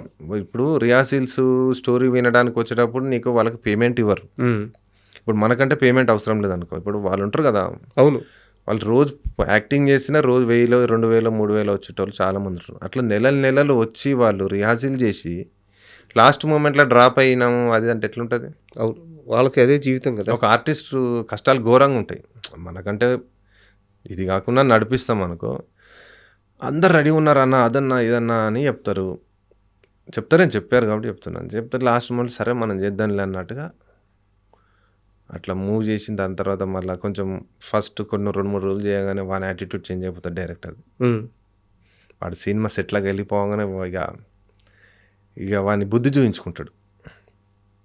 అప్పుడే పెద్ద సినిమా ఇక రాజమౌళి మరో పూరి జగన్నాథ్ అయిపోతాడు. ఒక రకంగా ఇది ట్రాప్ చేయడం అది అనుకోవచ్చా? మనకు లిటరలీ ట్రాప్. అది మనకు అర్థమైపోతుంది. ఉమ్, వీని బిహేవియర్ అప్పుడు ఉన్నట్టు ఇప్పుడు లేడు. నువ్వు మనిషి ఎట్లుండాలంటే, ఇప్పుడు రాజాగారు మీరున్నారు, ఇప్పటికైనా ఎప్పటికైనా మీతోని నేను అదే ఫాలో అవుతా. ఉమ్, అర్థమవుతుందా? రాజాగారే మీకు ఇచ్చిన ఇంపార్టెన్స్, నీకు ఎట్లా ఇంపార్టెన్స్ ఇవ్వాలో, మీరు నాకు ఎలా ఇస్తారో అది ఇంపార్టెంట్. కొంచెం అది కాగానే వాని యాటిట్యూడ్ చేంజ్ అయిపోయి రాజాగారు పోయి రాజా అంటే బాగుంటుంది కదా. లేదు, పద్ధతి కూడా కాదు కదా అది. ఒక మనిషి మనకి ఫస్ట్ సారి ఎలా పరిచయం అయినప్పుడు ఎలా అతన్ని పిలుస్తామో అది జీవితాంతం అది నిలబెట్టుకోవాలి. ఇదే సిచ్యువేషన్ నాకు లైఫ్ లో ఎదురైంది. వేరే వాళ్ళకి ఇదే మాట చెప్పాను నేను, వాళ్ళకి అర్థం కాలేదు నేనేం చెప్పాను. మీరు తిరిగి నాకు ఆ మాట చెప్తుంటే చాలా ఆనందంగా ఉంది. అది ఇంపార్టెంట్ అండి. నాకు ఆ విషయంలో నాకు నచ్చలేదు. కొంచెం మన బిహేవియర్ చేంజ్ అయ్యాక గెట్ అవుట్ అని చెప్పేసిన. అవసరం లేదురా భయ్, నువ్వేంది పోయినా ఎన్ని రోజులు చేసినాం, టైం వేస్ట్ అయింది. అట్లా వదులుకున్నాయి 2-3 ప్రాజెక్టులు వదులుకున్నా అట్లా. సో ఇప్పుడు మీకు రన్నింగ్లో ఉన్న ప్రాజెక్ట్స్ ఏంటి? ఇప్పుడు రీసెంట్గా పోతుగడ్డ మూవీ చేసిన. పోతుగడ్డ తర్వాత ఇప్పుడు జిఓడి అని ఒక ప్రాజెక్ట్ చేస్తున్నా. అది మీ సొంత మన own production web series? Series theatrical కూడా అనుకుంటున్నా. ఓకే, థియేట్రికల్ అంటే ఇప్పుడు సిచ్యువేషన్ బాగాలేదు కాబట్టి సిరీస్ ఏదైనా ఓటీటీతో టైఅప్ అయి చేద్దామని ఆలోచన. డైరెక్టర్ చెప్తా, రివీల్ చేస్తా, అన్ని చేస్తారు. పెద్దవాళ్ళే ఉండొచ్చా? పెద్దవాళ్ళు ఉంటారు. అంటే ఇక్కడ ఇప్పుడు వెబ్ సిరీస్లు కానీ ఓటీటీ మూవీస్ కానీ ఎలా అవుతున్నాయంటే, ఆల్రెడీ కొన్ని సంస్థలు ఉంటాయి, ఈటీవీ విన్ కానీ ఇట్లా కొన్ని సంస్థలు ఉంటాయి, వాళ్ళతో టైప్ అయి చేస్తుంటే బాగా ఎక్కువ. పోతుగడ్డ అట్లానే చేస్తారు. పోతుగడ్డ ఈటీవీ విన్తోనే. సో మీది ఎలా ఉండబోతుంది? అదే ప్రయత్నాలు చేస్తున్నా. మోస్ట్లీ అయిపోతే బాగుంటుంది. సరే, కాసేపు సినిమా నుంచి పక్కకు వద్దాం. పొలిటికల్గా మీకు రావాల్సిన గుర్తింపు వచ్చింది, మీరు చేయాల్సిన ట్రావెల్ చేస్తున్నారు, అది పక్కన పెడితే సినిమా అంటే ఫ్యాషన్, ఇది ఒక సైడ్ హ్యాండిల్ చేస్తున్నారు. ఈ నీడీ పీపుల్కి హెల్ప్ చేయడం కానీ, ఈ సోషల్ అవేర్నెస్ ప్రోగ్రామ్స్ కానీ, సోషల్ హెల్ప్ కానీ, ఇవన్నీ కూడా అదర్ సైడ్ చాలా ఎక్కువగా చేస్తున్నారు ఈ మధ్య కాలంలో. మరి ఈ మధ్య కాలం అని కాదు, నేను ఎప్పటి నుండో చేస్తున్నా. ఈ మధ్య కాలంలో ఎక్స్పోజ్ అయినా అది లీగలైజ్ గా చేద్దామని నేను చేసిన. ఆల్రెడీ ఏదైనా ట్రస్ట్ పెట్టే అవకాశం పెట్టాను, అది ప్రాసెస్లో ఉంది. ఓకే, అది అయిపోతే ఇంకా ఫుల్ ఫ్లెడ్జ్డ్గా కొంచెం సోషల్ యాక్టివిటీస్ చేద్దామన్న ఆలోచనలో ఉన్నా. అంటే ఈ సోషల్ యాక్టివిటీ ఏంది మీ పొలిటికల్ ప్రొఫైల్ పెంచుకోవడానికా? అట్లా లేదంటే అట్లా పెంచుకోవాలని అనుకుంటే నేను చాలా చేసిన. హ్మ్. ఏ రోజు కూడా నేను అతనికి హెల్ప్ చేసిన, నేను ఆ పని చేసిన. ఇప్పుడు రోడ్ల మీద యాక్సిడెంట్లు అయితే ఆపి వీడియోలు తీసి ఎత్తుకపోవడం ఇవన్నీ చేస్తారు. ఇవన్నీ నేను ఎప్పుడూ అయినాయి ఇవన్నీ నాకు. ఆ! కానీ ఇప్పుడు ఒక మనిషి ఆడ సాగు బతుకులో ఉన్నప్పుడు మనం వీడియోలు తీసే అంత ఆలోచన రాదు, ఏం కాదు. వాడిని ఎట్లా కాపాడాలనే ఆలోచనే ఉంటుంది. హ్మ్. అట్లా 2-3 ఇన్సిడెంట్లు అయినాయి నాకు. 2-3 ఇన్సిడెంట్లు అయినాయి అట్లా. ఈ మధ్య ఏమైంది, ఎవరైతే వెళ్తుండో ఆ బండ్ల పేషెంట్ తీసి ఆ బండ్లు యాక్సిడెంట్ అట్లా అని ఇవన్నీ ఈ మధ్య వీడియోలు తీసుకుంటే అవును. ఈ చేస్తారు. మధ్య తీస్తున్నారు. నేను అట్లా వీడియోలు తీసి అట్లా చేయాలనుకుంటే పెద్ద పెద్ద ఇష్యూలు అయినాయి నాకు. హ్మ్. నేను ఏది చేయలే అట్లా ఆలోచన. ఇప్పుడు ఆ వ్యక్తి అక్కడ సీరియస్ ఉన్నాడు, అతను ఎలా కాపాడాలనే ఆలోచన భావంతోనే ఉన్నా కానీ ఏది నేను కమర్షియల్గా ఆలోచించలేక స్వార్థంగా ఆలోచించలే. అట్లా చాలా అయినా అట్లా హెల్పింగ్ కూడా ఈ మధ్య నేను లైమ్ లైట్లోకి వచ్చిన, కానీ ఇంతకుముందు కూడా బాగానే చేసిన. లేదు ఎందుకు స్పెషల్గా అడిగానంటే మీలాంటి యంగ్స్టర్ ఉమ్, ఇలాంటి ఒక మోటివ్తో ఉండడం చాలా అవసరం సమాజానికి. ఈ పొలిటిక్స్, సినిమా, కెరీర్ ఇవన్నీ పక్కన పెడితే అవును, ఒక మనిషిగా సాటి మనిషికి మనకున్నంతలో సహాయపడడం అనేది అంతే కదా. అది ఎప్పటికీ గుడ్ థింగ్. అవును, ఆ థాట్ ప్రాసెస్ మాత్రం వదులుకోమాకండి. 100% వదులుకోండి. ఎందుకంటే ఇప్పుడు మనం ఒక మనిషికి హెల్పింగ్ చేయాలంటే మనకు ఒక పవరే అవసరం లేదు, ఏది అవసరం. మనకి ఎంత చేతనైతుందో అంత ఎలాగైనా హెల్ప్ చేయొచ్చు. అంతేగాని సెల్ఫిష్గా ఆలోచించి హెల్ప్ చేయడం అనేది కూడా కరెక్ట్ కాదు. నాకు ఆలోచన కూడా లేదు, నేను అట్లా చేయను కూడా. ఇప్పుడు అంతెందుకండి, మీరు అంటున్నారు కదా ఇప్పుడు పొలిటికల్ సపోర్ట్ ఉంది, మినిస్టరు, అవును. నేను వాళ్ళని పేరు పెట్టుకొని వాళ్ళని అడ్డు పెట్టుకొని చాలా చేయొచ్చు. ఉమ్. ఏ రోజు లేదు. ఏ రోజు చేయను. ఇప్పుడు మీరు చూస్తూనే ఉన్నారు, ఇప్పుడు సోన్సో మినిస్టర్ వాళ్ళ రిలేషను లేదా కొడుకు పిఏలు పిఏలు అవును, రోజు అవును. పేపర్లో చూస్తాం మన అట్లా మీ వస్తున్నాయి. పైన మాత్రం ఆ వివాదం ఏం నేను లేదు. ఏ రోజు కూడా మినిస్టర్ అయినాక కూడా వాళ్ళ దగ్గరికి వెళ్ళింది లేదు. వెళ్ళిందంటే మామూలుగా టచ్లో ఉంటాము, అది వేరు. ఏదైనా ఇన్సిడెంట్లు వస్తే అంతేగాని నాకు ఆ పని చేయండి, ఇది చేయండి, వాళ్ళ పేరు పెట్టి నేను వాళ్ళని సెటిల్మెంట్ చేయడము అంటే మళ్ళీ పొలిటికల్ సైడ్ పోతుంది ఇది. పర్లేదు. అలాంటివి చేసింది ఏడాలి. ఎందుకంటే వాళ్ళకు బ్యాడ్ పేరు రావద్దు. ఈవెన్ మనం కూడా ఒకళ్ళు హెల్ప్ తీసుకొని మనం కూడా అట్లా చేయడం కరెక్ట్ కాదు. యాక్చువల్గా ఐదర్ ఇది పవర్ ఉండని పవర్ లేకపోని. ప్రశాంత్ అనేవాడు ఒకటే తిరుగుంటాడు. పవర్ లేనప్పుడు కూడా ఇట్లనే ఉన్నా, పవర్ ఉన్నా కూడా ఇట్లనే ఉంటా. పవర్ అనేది పర్మనెంట్ అనేది కాదు. మనిషి ఇంపార్టెంట్ మనకు. యాక్చువల్గా నాకు ఇంటర్వ్యూకి వచ్చే ముందు ఎవరైతే నా గెస్ట్ వస్తున్నారో వాళ్ళ ప్రొఫైల్స్ అన్నీ చెక్ చేయడం అలవాటు నాకు. ఓకే, మొత్తం A to Z చెక్ చేస్తాను. ఎందుకంటే బేసిక్గా రైటర్ నేను. ఆర్టికల్స్తో సహా ఒక 5-6 years బ్యాక్ ఏమన్నా కంటెంట్ ఉందో కూడా చెక్ చేస్తాను. నేను కూడా ప్రశాంత్ వస్తున్నారు అంటే పొలిటికల్గా ఏమన్నా వివాదాలు ఉన్నాయా, ఎక్కడన్నా ఏమన్నా ఇరుక్కొని ఉన్నారా అని చెప్పి మొత్తం సెట్ చేశాను. చాలా క్లీన్గా నీట్గా ఉంది మీ ప్రొఫైల్. ఎక్కడా కూడా ఎలాంటి వివాదాలు లేవు. అదే చెప్తున్నా కదా, నేను పవర్లో లేకపోయినా నేను ఇట్లనే ఉంటా, పవర్ ఉన్నా ఇట్లనే ఉంటా. కానీ పవర్ని నమ్ముకొని మనం ఏది చేయకూడదు. ఎవరైనా సరే నా సలహా అది. అండ్ నాకు డౌట్, కొండా మురళి గారిని కానీ మేడం కానీ మీరు సినిమాల పరంగా ఎప్పుడు వాడుకోవాలని ప్రయత్నం చేయలేదు, అది ఓకే. వాళ్ళు మీ వెల్ విషర్స్గా ఏ రోజన్నా మిమ్మల్ని వార్న్ చేశారా? ప్రశాంత్ చూసుకో సినిమా అన్నారు, ఎందుకు సినిమాలు చేస్తున్నావు, మంచిగా ఏదైనా బిజినెస్ చేసుకోవచ్చు కదా అది అన్నారు. ఇక అది ఒక వ్యసనం అయిపోయింది. అంటే అదొక ఏమంటారు దాన్ని, ఇక పిచ్చే, ఇంకేం లేదు దానికి. పిచ్చే పేరు, సినిమా పిచ్చే. మీరే కదండి ఇప్పుడు ఇదే నా మీడియా సర్కిల్లో రైటర్లు కానీ, కెమెరామెన్లు కానీ, ఎడిటర్లు కానీ ఇక్కడ కొన్ని వందల మంది పనిచేస్తున్నారు. వాళ్ళందరూ కూడా వచ్చింది మీడియాలో వర్క్ చేయాలని కాదు, వాళ్ళందరూ కూడా సినిమా మీద పిచ్చితోనే. కొంతమంది ఇక్కడి నుంచి అక్కడికి వెళ్ళారు, కొంతమంది ఇక్కడి నుంచి అక్కడికి వెళ్ళలేక ఇక్కడ ఆగిపోయారు. ఇప్పుడు మీలాంటి వాళ్ళు కానీ, పెద్ద పెద్ద స్టార్లు కానీ, చిరంజీవి గారు కానీ, నాని గారు కానీ, ఇప్పుడు ఒక సత్యదేవ్ కానీ, అంటే ఎంత పెద్ద ఆర్టిస్ట్ అయినా సరే, ఎంత చిన్న ఆర్టిస్ట్ అయినా సరే, ఒక్కసారి సినిమా పిచ్చి పడితే వేరే పని చేయలేము, వేరే సైడ్ వెళ్ళలేము. సో మీ పెయిన్, మీ బాధ నాకు అర్థమవుతుంది. సో నెక్స్ట్ ఏంది అంటే ఇప్పటిదాకా జరిగిన ప్రయాణం అంతా ఒక ఎత్తు. సో ఇప్పుడు నెక్స్ట్ ఇక్కడి నుంచి ఏం చేయబోతున్నారు? అంటే మీ అప్రోచ్ మార్చుకోబోతున్నారా, లేకుంటే ఫుల్ ఫ్లెడ్జ్డ్గా ఇక్కడే ఫోకస్ చేయబోతున్నారా? ప్రశాంత్ ఎలాంటి మైండ్ సెట్తో ఇకపైన ట్రావెల్ చేయబోతున్నారు? ఫుల్ ఫ్లెడ్జ్డ్గా అయితే నేను సోషల్ యాక్టివిటీస్లో ఇన్వాల్వ్ అవుదాం అనుకుంటున్నా. ఓకే, అది ఓకే.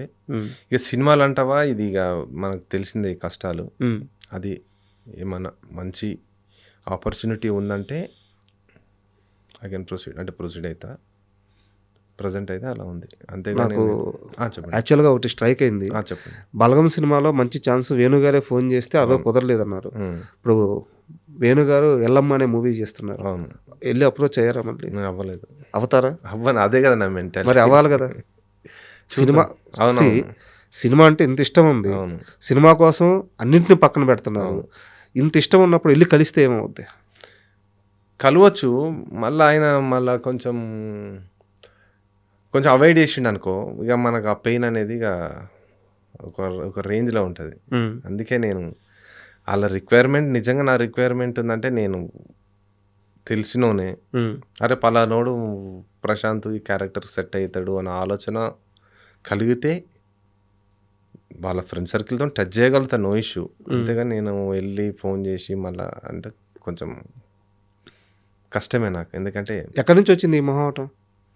ఫస్ట్ నుండి అంతే అండి నేను. మరి రాజకీయాల్లో అంత అది ఒక చాలా పెద్ద ప్రపంచం కదా సినిమా కంటే, అక్కడ ఎలా సర్వే అవుతున్నారు ఈ మొహమాటం? అక్కడ అందుకే కదా ఇప్పుడు అక్కడ ఈ మొహమాటం వల్లనే మనం వెనుకబడి ఉన్నాం. లేకపోతే దూసుకోపోవాలంటే ఎంతసేపు. రాజకీయంలో కూడా మనం వర్క్ చేయడం వరకే ఉంటాను నేను. మీరు అబ్జర్వ్ చేసిందో లేదా, నేను ప్రతి ఒక్క ప్రోగ్రామ్కి మెయిన్ హ్యాండ్ ఉంటుంది. అంటే లైమ్ లైట్లకు రాను నేను. ఫస్ట్ ఆఫ్ ఆల్ ఈ టాస్క్ చెప్తే ఆ టాస్క్ కంప్లీట్ చేయాలంతే. పెద్ద పెద్ద టాస్క్లు ఉంటాయి మావి. అంతేగాని నేను అది చేసిన, నేను ఇది చేసిన, నాకు ఈ పోస్ట్ ఇయ్యి అనే ఆలోచన ఏ రోజు కలగలే నాకు. ఇప్పుడు యాక్చువల్గా మీ ఫ్యామిలీ బ్యాక్గ్రౌండ్ ఏంటి? అంటే మీ సర్వైవింగ్ కోసం కానీ, లేదంటే ఇప్పుడు అన్ని కోట్లు సినిమాలో పోగొట్టారు, పొలిటికల్గా తిరుగుతున్నారు, సో ఏదో ఒక బలమైన బ్యాక్గ్రౌండ్ ఉండాలి కదా. అవును. సో ఏంది మీ ఫ్యామిలీ? నేను బేసికల్లీ మా ఫాదర్ సివిల్ కాంట్రాక్టర్, నేను కూడా కాంట్రాక్టర్, క్లాస్ 1 కాంట్రాక్టర్. నేను కూడా వర్క్స్ జరుగుతున్నాయి జిహెచ్ఎంసి లోకల్లో జరుగుతున్నాయి. అదే నన్ను ఇప్పుడు సర్వైవ్ చేసుకుంటూ, మా డాడీ అప్పట్లో కొంచెం కూడబెట్టింది, సంపాదించింది. నా సొంతంగా అంటే ఏం సంపాదించలే నేను, ఆయనదే అట్లా నడుస్తుంది. రీసెంట్గా ఒక 2 years బ్యాక్ డాడీ ఎక్స్పైర్ అయ్యారు. ఆయన చనిపోయిన తర్వాత కష్టం ఏందో నాకు తెలిసింది, ఓపెన్ చెప్తున్నా. ఆయన ఉన్న రోజులు నాకు పెయిన్ అనేది తెలియలే. పెయిన్ కానీ, పైసల ప్రాబ్లం కానీ. ఈ సినిమాలు కూడా నేను ఆయన ఉన్నప్పుడే చేసిన, ఏది ప్రొడ్యూస్ కూడా. ఓకే. ఆయన బతుకున్నప్పుడే నేను ఈ 3 సినిమాలు ప్రొడ్యూస్ చేసిన. నాన్న ఉన్నప్పుడు అర్థం కాలేదు నాన్న విలువ ఏందో, నాన్న లేకపోయినాక తెలిసింది. చాలా మంది జీవితాల్లో ఇదే జరిగేది. ఉన్నప్పుడు వాళ్ళ గొప్పతనం అర్థం. ఆయన కూడా నాకు ఎక్కడ కూడా మనం అనుకున్నది కూడా అడిగింది ఏది కాదనిలే. అంటే ఆయన దగ్గర లేక కాదు, అది ఉంది కదా అది అమ్మేద్దాం అంటే కూడా ఏ రోజు కూడా ఎందుకురా అని కూడా అనలే. అట్లా నాకు చాలా హెల్ప్ చేసిన ఆయన. ఆయన లేకపోతే ఆ బాధ ఏందో లిటరల్లీ అనుభవిస్తున్నా. సో ఇందాక మీ ఫ్రెండ్స్ లిస్ట్ చెప్పమన్నాను, అది క్లియర్గా ఇప్పుడు ఒకసారి చెప్పండి. సినిమా పరంగా అదే చెప్పండి. సురేందర్ రెడ్డి గారు, చంద్రశేఖర్ ఏలేటి గారు, చంద్రసిద్ధార్థ్ డైరెక్టర్ మంజు తెలిసే ఉంటుంది అనుకుంటా. మన Lakshmi NTR director. DOP Rahul, heroine పరంగా మిస్టీ, నక్షత్ర, ఐశ్వర్య కర్ణాటక హీరోయిన్, అట్లా పార్వతి అరుణ్ కేరళ అమ్మాయి, పృథ్వీ ఏది మన పోతుగడ్డ మూవీ హీరో పృథ్వీ. ఆ క్యారెక్టర్ చాలా బాగా వచ్చినట్టుంది. అది చాలా అంటే చాలా ఎక్స్పెక్ట్ చేయలేదు. అది దానికి ఒక పెద్ద స్టోరీ ఉంది. అది డైరెక్టర్ దాంట్లో క్యారెక్టర్ రానికి కారణం ఏంటంటే మన డిఓపి రాహుల్ నాకు మంచి ఫ్రెండ్. రాహుల్ ఇట్లా ఆఫీస్కి రా అంటే పోయిండు, ఇక్కడ జర్నలిస్ట్ కానీ. అప్పుడు హెయిర్ ఉంది, గడ్డం ఉంది, బాగానే ఉంది, సూపర్ ఉంది క్యారెక్టర్. ఒక 3-4 months రెగ్యులర్ రోజు ఆఫీస్కి వెళ్ళడం, కలవడం అన్నీ జరుగుతున్నాయి. హెయిర్ పెంచమన్నారు, ఇంకా గడ్డం ఇక్కడ వరకు పెంచిన, జుట్టు పెంచిన. డాడీ చనిపోయిండు. డాడీ చనిపోతే 11th day ఉంటుంది కదా. 11th dayకి మనం షేవ్, గడ్డము, జుట్టు అంతా తీయాలి. తీసేసిన తర్వాత ఒక 2-3 daysకి డైరెక్టర్ రక్ష గారు ఫోన్ చేశారు. అన్న ఎక్కడున్నారు అంటే, అన్న ఇట్లా అయిందన్న, సారీ అన్న నేను చేయలేనన్న క్యారెక్టర్, హెయిర్ తీసేసిన, మీరు అనుకున్న లుక్లో లేని ఇప్పుడు నేను, సారీ అన్న ఏమనుకోదన్న, మీ టైం కూడా వేస్ట్ అయింది సడన్గా, అదేందన్న అట్లా చెప్పి తీయచ్చు కదా అది అన్నాడు. అన్న తప్పదన్న తీయవలసి వచ్చింది, ఐఎమ్ సారీ అన్న. పర్లేదన్న నువ్వు ఎట్లుంటే అట్లా నువ్వు రా, ఒకసారి ఆఫీస్కి అయితే రా అన్నాడు. అన్న కూడా 11 days వరకు మనం ఎటు పోనీకి ఉండదు కదా.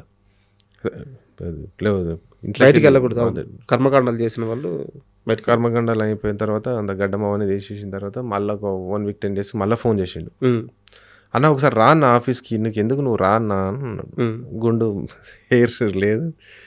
పోయినా అన్న నిన్నే ఊహించుకునే క్యారెక్టర్లా, నువ్వు ఎట్లుంటావు, నీ లుక్ నాకు అవసరం లేదు, ఈ క్యారెక్టర్కి నువ్వే కావాలి. అప్పుడు లైట్గా హెయిర్ మొలిచింది. హెయిర్ లైట్గా ఇది ఇట్లనే ఉండని మనం నెక్స్ట్ మంత్ షూటింగ్లో పోతున్నాము, లొకేషన్ ఎలా ఉంటే అలా అని చెప్పి 1 మంత్ తర్వాత ఒక 1 మంత్ 1.5 మంత్ షూటింగ్లో పోయే బిఫోర్ 15 డేస్ ముందు ఫోటోషూట్ చేసిర్రు నాది. లుక్ బ్రహ్మాండంగా నచ్చింది వాళ్ళకు. జుట్టు ఉండదు, గడ్డం ఉంటుంది, మిసాల్ ముస్టాచ్. అరే సూపర్ ఉందన్న ఈ లుక్ అని చెప్పి అట్లా ప్రొసీడ్ అవ్వడం జరిగింది. సో అది అద్భుతంగా వచ్చింది. అద్భుతంగా అంటే అద్భుతం, ఎక్సలెంట్. మీరు గమనించారా, ఇండస్ట్రీలో ఒక జెన్యూన్ అప్రోచ్ ఉన్న పీపుల్ తగిలితే ఆ క్యారెక్టర్ ఎక్కడికి పోదు. 100%. ఎన్ని సమస్యలు వచ్చినా సరే. అవును. అంటే మీకు ఒక చిన్న ఎగ్జాంపుల్ చెప్తాను. ఇప్పుడు మనశంకర వరప్రసాద్ గారు సినిమా రిలీజ్ అయింది, సూపర్ సక్సెస్. దాంట్లో చిరంజీవి గారి పక్కన హర్షవర్ధన్ క్యారెక్టర్. ఆయనకి చిరంజీవి గారు అంటే విపరీతమైన పిచ్చి. ఓకే. ఛాన్స్ వచ్చిన తర్వాత షూటింగ్ నడుస్తూ ఉంది. షూటింగ్ నడిచిన కొన్ని రోజులకి ఆయనకి యాక్సిడెంట్ అయింది. యాక్చువల్గా ఏం జరుగుద్ది, చిరంజీవి గారి పక్కన మెయిన్ రోడ్ ఓకే తీసేయాలి, వేరే ఆప్షన్ లేదు. బట్ ఆయన్ని అలాగే పెట్టి అలాగే ఆ సినిమాని కంప్లీట్ చేశారు అనిల్ రావిపూడి గారు. సో ఇప్పుడు మీరు చెప్తున్నది కూడా అంటే ఒక జెన్యూన్ పీపుల్. అవును, అదే చెప్తున్నా కదా, జెన్యూన్ పీపుల్ అనే వాళ్ళు ఇండస్ట్రీలో తక్కువ మంది ఉంటారు. మనని ఊహించుకున్నాడు అంటే ఈయనకు క్యారెక్టర్ ఇవ్వాలి, ఈయన చేయగలుగుతాడు అనేవాడు కమర్షియల్గా ఆలోచించకుండా 100% ఇస్తాడు. కరెక్ట్. సో అలాంటి సర్కిల్ని పెంచుకోండి. అదే జరుగుతుంది, అట్లనే ఉంది ఇప్పుడు. అండ్ నాకు డౌట్ అడగొచ్చా, ఇందాక నుంచి కొట్టేస్తామండి. విశాల్ గారు మీకు రిలేటివా? చాలా మంది అంటుంటారు విశాల్ మీ బ్రదర్. విశాల్ రిలేటివ్ విశాలే అన్నారు కూడా. నన్ను చెన్నైలో స్టూడియో వెళ్తే నన్ను విశాలే అనుకున్నారు. మన లారెన్స్ షూటింగ్ జరుగుతుంది, ఏది కాంచన 2. నేను అక్కడ ఒక తమిళ్ డైరెక్టర్ నన్ను ఇక్కడ ఉన్న రా అంటే అక్కడ వెళ్ళిండే. లంచ్ చేసినాం, లంచ్ టైం లారెన్స్ మేమందరం కూర్చొని లంచ్ చేస్తుంటే అందరు విశాల్ అనుకొని నన్ను ఆటోగ్రాఫ్ అడిగారు. అయ్యా, అంటే తమిళనాడు అది. విశాలే అనుకున్నారు నన్ను. విశాల్ అనుకొని అందరు వచ్చి అక్కడ అంత లొకేషన్లో అందరు వచ్చి ఆర్టిస్టులు, సార్ ఆటోగ్రాఫ్ సార్ అంటే, అరే నేను విశాల్ కాదురా అని చెప్పి అట్లా చాలా మంది నన్ను విశాలని కన్ఫ్యూజ్ అయ్యారు. మీ లుక్స్ కానీ అంటే స్ట్రైట్ లుక్స్ చూస్తుంటే నాకు ఆ ఫ్రేమ్ గుర్తొస్తా ఉందన్నమాట. చాలా మంది అనుకున్నారు విశాల్ అని. ఈవెన్ విశాల్ నేను కూడా ఆయన రీసెంట్గా మూవీ రిలీజ్ అయింది, మార్క్ యాంథోనీ ప్రీ రిలీజ్ ఈవెంట్కి నన్ను ఇన్వైట్ చేసి వెళ్ళినా నేను. ఓకే, అక్కడ విశాల్ కలిసిండు. ఆయన కూడా లుకింగ్ సేమ్ లైక్ మీ.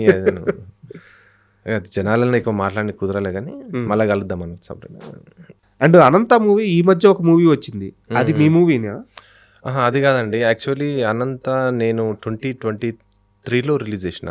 ఓకే, రీసెంట్గా అనంత మూవీ ఒకటి రిలీజ్ అయింది. అంటే నేను దాని కాపీ రైట్స్ యాక్చువల్లీ అనంతకు అన్ని నాకే ఉన్నాయి.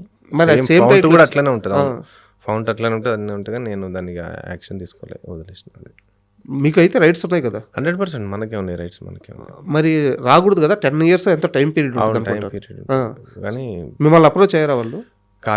కాలేదు. నేను కూడా, నాకు చాలా మంది ఫోన్ చేసిరు. మా లీగల్ అడ్వైజర్ కూడా ఫోన్ చేసిండు, ఇట్లా అనంత మూవీ వస్తుంది మరి ఏంది యాక్షన్ తీసుకుందామా అని. మొత్తం అన్ని గ్రౌండ్స్ ప్రిపేర్ చేసిండు కానీ నేనే వద్దని చెప్పిన. అంటే అది ఎందుకు వద్దన్నా అంటే, అది పుట్టపర్తి సాయిబాబా మీద ఒక డివోషనల్, అంటే ఆయన స్టోరీ అనమాట. అది దాని మీద తీసిరా మూవీ, ఎందుకులే అని చెప్పి దాన్ని ఎక్కువ నేను హైలైట్ చేయలేదు, అవసరం లేదు అనిపించింది నాకు కూడా. ఓకే, అంటే కొన్ని మనం కాంట్రవర్సీ పోంది, అంటే కాంట్రవర్సీ పబ్లిసిటీ ఏది చేయాలి ఏది చేయొద్దు అని అనిపించింది నాకు కూడా. పుట్టపర్తి సాయిబాబా బయోపిక్ అది అని అనిపించింది. దాని మీద నాకు మంచి విషయమే జరుగుతున్నప్పుడు ఎందుకులే ఆపడం అన్నట్టు ఆపొచ్చు. ఓటీటీలో ఇప్పుడు కూడా నోటీస్ పంపించచ్చు, ఏది హాట్స్టార్, జీలో, జీ5లో దీంట్లో టెలికాస్ట్ అవుతుంది. ఓకే, నోటీస్ పంపించచ్చు, కానీ నాకు వద్దనిపించింది. అండ్ ఇప్పటి వరకు మీ సినిమా ప్రయాణం గురించి మాట్లాడుకున్నాం, మీ సోషల్ వర్క్స్ గురించి మాట్లాడుకున్నాం. పొలిటికల్గా అసలు మీ స్ట్రెంత్ ఏంటి, ఎవరు మీ బ్యాకప్ ఏంటి, అండ్ మీ స్ట్రెంత్ ఏంటి, మీ పరిచయాలు ఏంటి? నాకు పరిచయాలు అంటే పొలిటికల్ పరంగా నాకు రాజ్ ఠాకూర్, ఇప్పుడు రామగుండం ఎమ్మెల్యే రాజన్న కూడా నాకు దగ్గర దగ్గర 25 to 30 ఇయర్స్ నుంచి పరిచయము. ఓకే. మురళి అన్న. ఎలాగో రాజన్నతో ఎట్లా అంటే వైఎస్ రాజశేఖర రెడ్డి పీరియడ్ నుండి నాకు పరిచయం. ఓకే. రాజశేఖర రెడ్డి సార్ని కల్పించింది ఫస్ట్ రాజన్ననే. ఓకే. రాజన్న మెంటాలిటీ ఏంటంటే ఆయన ఏం ఎక్స్పెక్టేషన్స్ లేకుండా పక్కన మనోడు కదా అని చెప్పి ఎట్లుందంటే ఇప్పుడు నన్ను కల్పిస్తే వీడెంత యాక్టివ్ అవుతాడో దూసుకెళ్ళిపోతాడో అనే ఆలోచనలతో చాలామంది ఉంటారు పొలిటికల్. అలాంటి ఏ ఉద్దేశం లేకుండా రాజశేఖర రెడ్డి సార్ని కల్పించింది రాజన్న. ప్రశాంత్ మంచి యాక్టివ్ పర్సన్ అని. అప్పుడు సీఎం ఎవరు? రాజశేఖర రెడ్డి వైఎస్ఆర్ గారు. రాజశేఖర రెడ్డి సార్ చచ్చిపోయిన తర్వాత కూడా మేము ఎప్పుడైతే హెలికాప్టర్ మిస్ అయిందో చాలా తిరిగినాం. రాజన్నతో తిరిగినాం. దాని తర్వాత ఇక జగన్ అన్న వైఎస్ జగన్మోహన్ రెడ్డిని కల్పించిండు. జగన్ అన్నను కూడా రాజన్ననే కల్పించిండు. ఏ భావోద్వాలు లేకుండా హార్ట్ఫుల్గా ఇంట్రడ్యూస్ చేసిండు. సూపర్. రాజ్ ఠాకూర్ అన్న వాళ్ళ ఇంట్లో ఫ్యామిలీ కానీ బాబీ కానీ ఇక బాబీ పిల్లలంటే నాకు చాలా వాళ్ళ కొడుకు ప్రతీక్ అంటే నాకు చాలా ఇష్టం. ఎట్లా అంటే ఇక చిన్నప్పటి నుండి చూస్తున్నాను నేను. చిన్నప్పటి నుండి నేను స్కూల్లో డ్రాప్ చేయడము, వాళ్ళ రాజన్న కొడుకు ఓకే. ఓకే. స్కూల్లో డ్రాప్ చేయడము, నాతో ఎక్కువ అటాచ్మెంట్, బాగా అంటే బాగా అటాచ్ ప్రతీక్. సూపర్. నాకు అంటే చాలా ఇష్టం. అది ఇక సొంత తమ్ముళ్ళ లెక్క ఉంటాం ఇక. అది అదే పొలిటికల్గా మీ బ్యాక్గ్రౌండ్ తెలుసు, ఎందుకంటే ఈ ఇంటర్వ్యూ ప్రిపేర్ అయ్యేటప్పుడు మీ పరిచయాలు కానీ ఇవి. సో బట్ మీరు గమనిస్తే ప్రతి లీడర్కి మీరు ఎవరికైతే దగ్గర అవుతారో వాళ్ళ ఫ్యామిలీ మెంబర్ అయిపోతున్నారు. అంటే ఒక జెన్యూనిటీ అప్రోచ్ నేను ఎంతవరకు ఉండాలో అంతే ఉంటుంది. అంటే నా లిమిట్స్ ఏంటి, నేను ఎంత నాకు చాలా నాకు వెల్కమ్ ఉంటుంది. అంటే నాకు నో అని ఎవరు చెప్పరు, కానీ వాళ్ళు అంతే ఫ్రీడమ్ ఇచ్చినాం కదా అని నేను దూసుకోపోయి నేను అట్లా చేయడం కానీ ఇట్లా నేను అస్సలు చేయను. ఎవరి పేర్లు వాడనేడా. First of all super. నాతో ఏం చేతనైతేనే నేను చేస్తా, లేదంటే గమ్మునుంటా.